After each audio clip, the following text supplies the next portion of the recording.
into his conference room where he was meeting with top DOJ officials and several other outside experts that he's bringing in. This group of 9 former police chiefs, an FBI official that he's going to task with helping to aid this review into the law enforcement response to the Uvalde shooting. We will be assessing what happened that day. We will be doing site visits at the school. We will be conducting interviews of an extremely wide variety of stakeholders. Now, it's important to note, Brad, that this group is going to basically just kind of assess independently everything step by step that happened on the ground there, both before, leading up to the shooting, during, and obviously after, and kind of create this step by step report that they're going to release publicly. But we should not expect anything in this review to result in criminal charges. Attorney General Merrick Garland was pressed by reporters, including our own Pierre Thomas yesterday, who asked, what if a witness, a police officer, declines to even talk to the Justice Department? Do you have any powers to compel them to? So, as I said, we've been invited by the mayor. We have been promised, assured, and welcomed with respect to cooperation by every level of law enforcement. And he kind of had to admit that those powers aren't there, but he expects, based on assurances, that everybody that was involved with the shooting and the response will be cooperative. Wait, but that's interesting, Alex, that I think a lot of people saw the apparent failures that seem to happen in this shooting and said, well, if the federal government gets involved, then that's where the oversight comes from.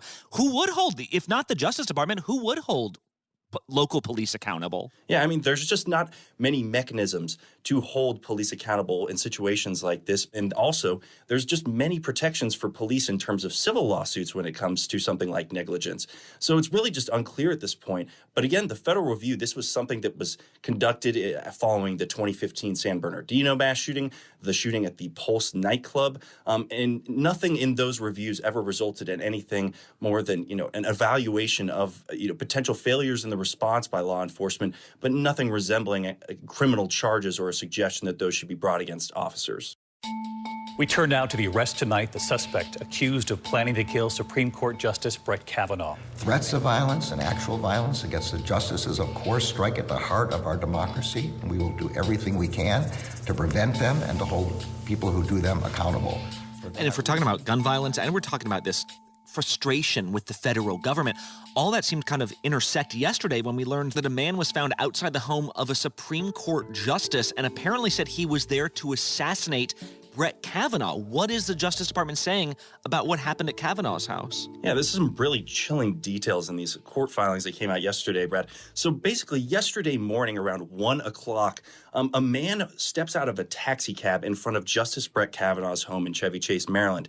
Now, at the time, there are two deputy marshals who are stationed there, and they see him, and he looks their way, and he turns and walks down the street. Now, just minutes later, this emergency comm center gets a call from this individual who identifies himself as Nick Roski. He says that he traveled from California in order to carry out basically an assassination on Justice Kavanaugh, and he was going to kill himself immediately after killing Kavanaugh. Immediately after he's placed under arrest, they search this bag and backpack that he has, and they find a black tactical chest rig, this tactical knife, a Glock 17 pistol with 2 magazines, ammunition. He has pepper spray on him, zip ties, and all these tools that could be used to burglarize a house. So they take him into custody, and this man, Mr. Roski, essentially just cops to it all and says that he was there because he was upset about that leaked draft opinion that indicates the Supreme Court is poised to overturn Roe v. Wade, and that he's also been distressed in the wake of the Uvalde shooting, that he believes that the Supreme Court is going to further roll back gun control. So just very chilling details that came out of this case yesterday. Yeah, and of course, this goes back to kind of this overwhelming frustration and anger at the federal government. You got to think that people at the DOJ are saying they hope that doesn't become more of an issue as these next couple weeks go on, whether it's inaction from Congress or new actions from the Supreme Court. Alex Mallon at DOJ, thanks so much. Thanks, Brad. Next up on Start Here, you can trust natural immunity all you want, but that's buying you less and less time against getting reinfected with COVID. We're back in a bit.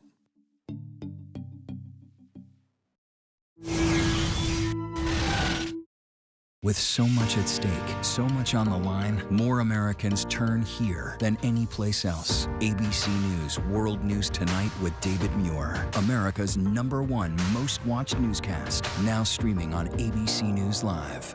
This is ABC News Live. The crush of families here in Poland. At refugee centers in Putin's Russia. On the ground in Ukraine. Close to the front line. Here at the White House. Destructive Cat 4 storm. Here along I-5. Boston is in the bullseye. Let's go. We made it. ABC News Live. America's #1 streaming news. Anytime, anywhere. Streaming 24/7. Straight to you for free. Thank you for making ABC News Live America's #1 streaming news.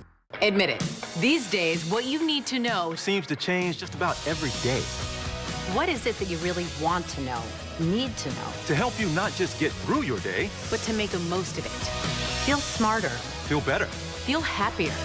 Well, how about a third hour of Good Morning America? GMA 3, what you need to know. Now streaming on ABC News Live. It's all about you. You never know what you're going to get on this show. That's all I'm going to tell you. Yes, Whoopi! This mic on? Can you hear me out there? Behind the scenes is always a better show. Absolutely, absolutely. That's what people don't see during the commercial break. Right, they don't. What happened? I had no idea really what I was getting myself into. That day that we walked out, I treasure that day. I couldn't sit there. You're doing good, Joy. You're doing good. Oh, yeah, baby. It was crazy. Behind the Table. Listen wherever you get your podcasts. Elizabeth Holmes found guilty on 4 counts of fraud, facing the possibility of decades in prison. Now, we take you inside the courtroom and behind the scenes. The Dropout, Elizabeth Holmes on trial. Listen wherever you get your podcasts. Tomorrow on GMA, Carrie Underwood, live on Her Family, her new music, and a performance you can't miss. Incredible. On ABC's Good morning, America. It's about wanting love and wanting your little corner of the American dream. Soul of a Nation presents Pride to be Seen. Tonight on ABC. Celebrate life.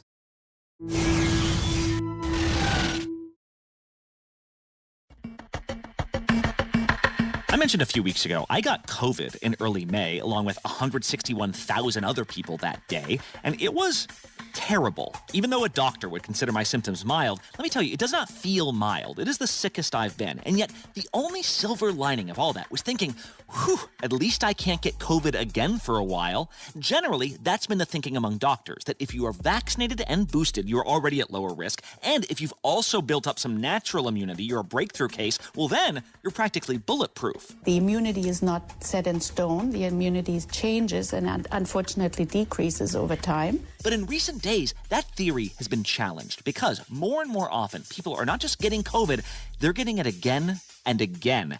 ABC's Ariel Metropolis covers the pandemic full time. And Ariel, you've been looking at how often people are getting reinfected. Are these numbers changing? Yes, we've actually been speaking to states. I reached out to all 50 states this week, and they're telling us that more and more people are becoming reinfected with COVID.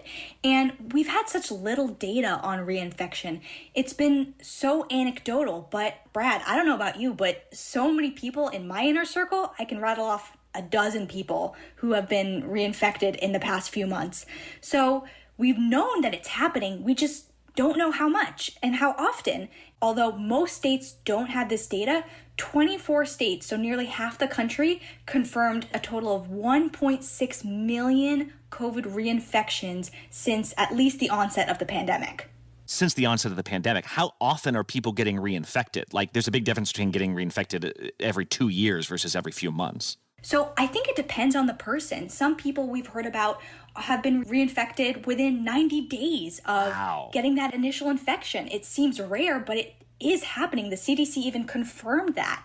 But we've heard about people who are reinfected twice. Some people have been reinfected 3 times, 4 times, and states even confirmed to us up to 5 times that people have been reinfected with COVID. Why? Like, is there a sense as to what makes that happen or why that would happen more frequently as the pandemic goes on? So that's the question, Brad. It seems to be spurred by a number of factors. More and more, we're seeing these transmissible variants emerging. So all these Omicron subvariants are are beating each other out because they're all more infectious. If we don't get ahead of this thing, we're going to have a lot of waning immunity. This virus continues to evolve, and we may see a pretty sizable wave of infections, hospitalizations, and deaths this fall and winter. We also have waning immunity. Not everybody has gotten their booster shots, so more and more people are vulnerable to these reinfections, and not only reinfections, but severe disease and hospitalizations. And there's also just an increase in relaxed attitudes about the pandemic. It's the mandates, it's the freedom. We need our Constitution restored, and we need our freedom. People don't want to wear their masks anymore. People don't want to walk 6 feet from their friends. They're not following those mitigation measures anymore. So when you take all these factors and you put them together, it's going to spur more infection. And not following them even in high-risk counties. We're seeing more and more high-risk counties. What do you do then? Like, is the answer just to wear your mask everywhere from now? Like, are there solutions to this? Experts tell us that you can still follow mitigation measures, wear your mask, and health officials are constantly pushing, particularly for high-risk people, immunocompromised, older Americans 50 and up, to get boosted. Health experts tell us the best thing that could happen would be to get a vaccine that addresses Omicron and addresses those highly transmissible variants. And Moderna actually this week just released new data on their updated COVID vaccine, which they say is much better at protecting against Omicron. And it's not just much better. They say it's actually 7 to 8 times better at boosting antibody levels compared to the original vaccine. It's supposed to create an amount of antibodies that is going to allow it to last longer, and then so that we can get a booster a year. And it would be a huge deal because they're also saying this new vaccine could be a pathway to annual boosting. So instead of having to go get shots every 4 or 5 months, we could only be getting boosters once a year. Right, and the hope there is that that would stop you from getting Omicron. I guess the big question remaining is whether there's a new variant that could come along between now and then. The way that Delta did right after we got these vaccines, we hope would shield us from even getting the thing. Still, significant change not to see so many people dying from this virus, but just nerve-wracking, the number of repeat infections and how they seem to be escalating. Ariel Metropolis, thanks a lot. Thank you so much for having me, Brad.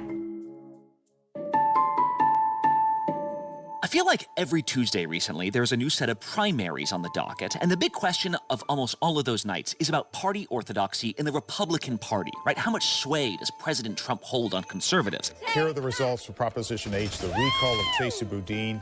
61% say yes, Chesa Boudin should be removed from office, 39% saying no. But this week, California held its primaries, and perhaps the most interesting race was taking place in the deep blue city of San Francisco, because this wasn't just a primary, this was a vote to determine whether a progressive prosecutor should be kicked out of office because he was just too progressive for his progressive city. ABC's Liz Kreutz is an anchor for our San Francisco affiliate KGO. And Liz, this is District Attorney Chesa Boudin, right? And he's been recalled, right? What happened? Yeah, 60% of San Francisco voters have chosen to recall him and remove him from office. And this is a historic moment for San Francisco. It's never happened in the history of San Francisco that voters have chosen to recall a district attorney. And Chesa Boudin is one of the faces of the progressive prosecutor movement nationally. He's a former public defender who became a top prosecutor, and he sees the role of a top prosecutor, of a district attorney, in a very different way. We are part of a national movement that recognizes we can never incarcerate our way out of poverty. He is about reforming the criminal justice system, moving towards diversion programs, ending cash bail, making sure that the state and the country, and certainly the city of San Francisco, moves away from the reliance on mass incarceration. And these are policies that a lot of Democrats and a lot of Californians, especially in the Bay Area, support. But at some point, voters said it's going too far. What made that happen, Liz? Because it's not like this guy's policies were a surprise, right? He said what he was going to do, then he did the stuff he was going to do. How did that end up becoming unacceptable? Yeah, I think that in 2019, when he was elected, he did not win in a landslide then, certainly. So he certainly has his supporters, but at that moment in time, people weren't really paying attention so much. But over the past few years, through the pandemic, as we've seen an uptick, particularly in property crime in San Francisco, voters have started to pay attention more. 3 people stopped to take cell phone video of a man filling a garbage bag with items in a San Francisco Walgreens.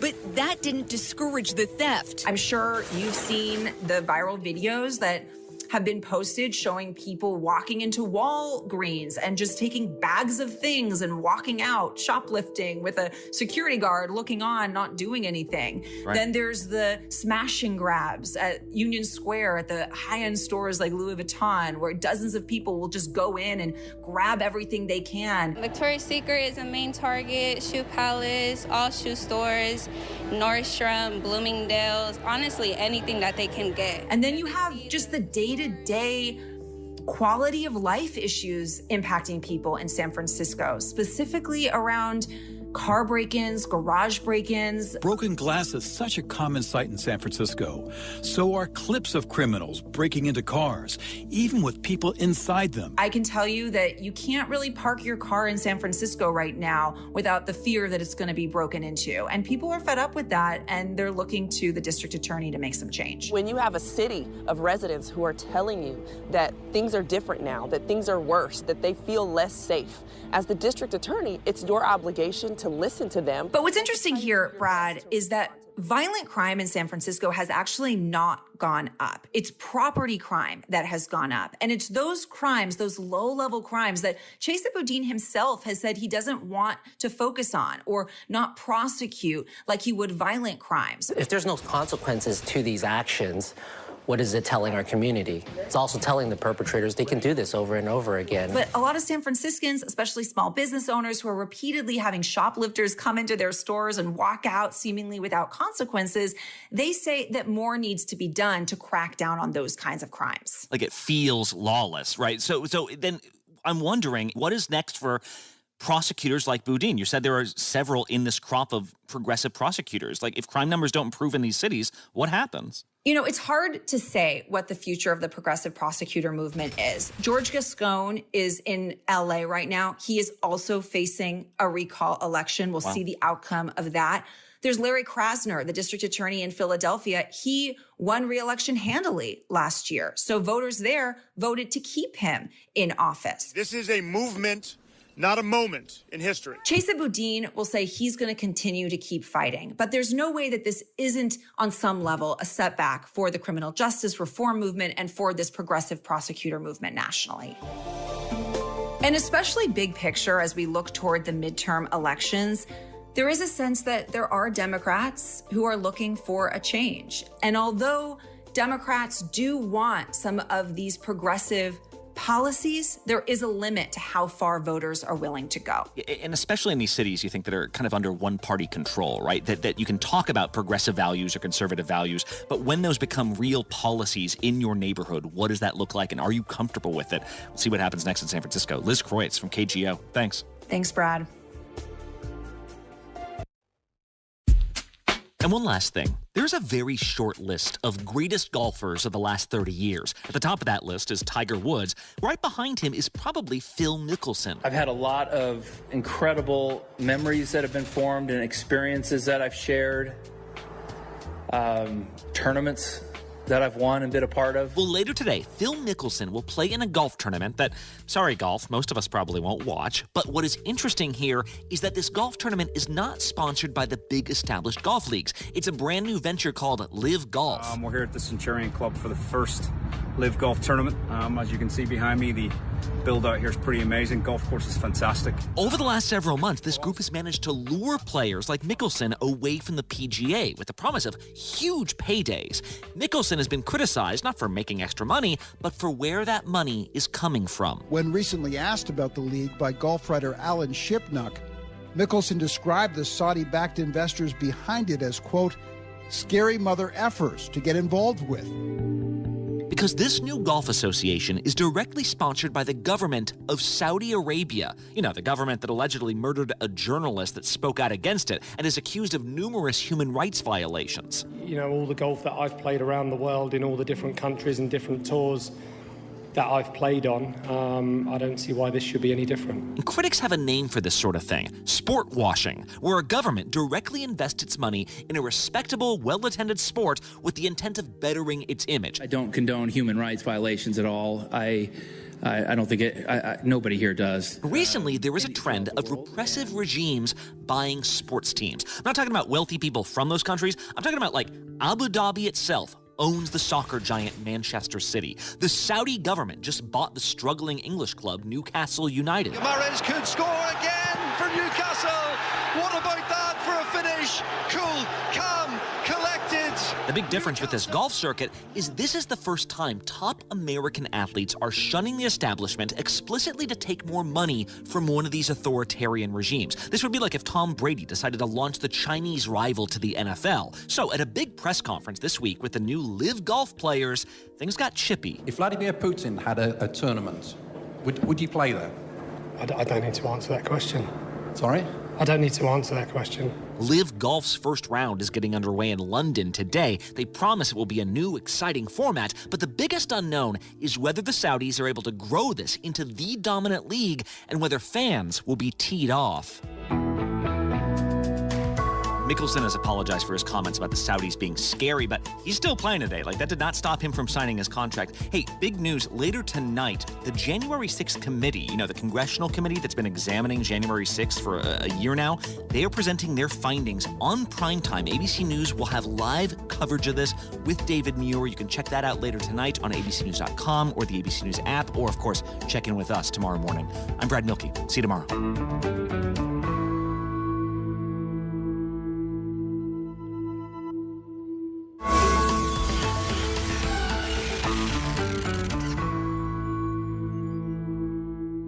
ABC News, America's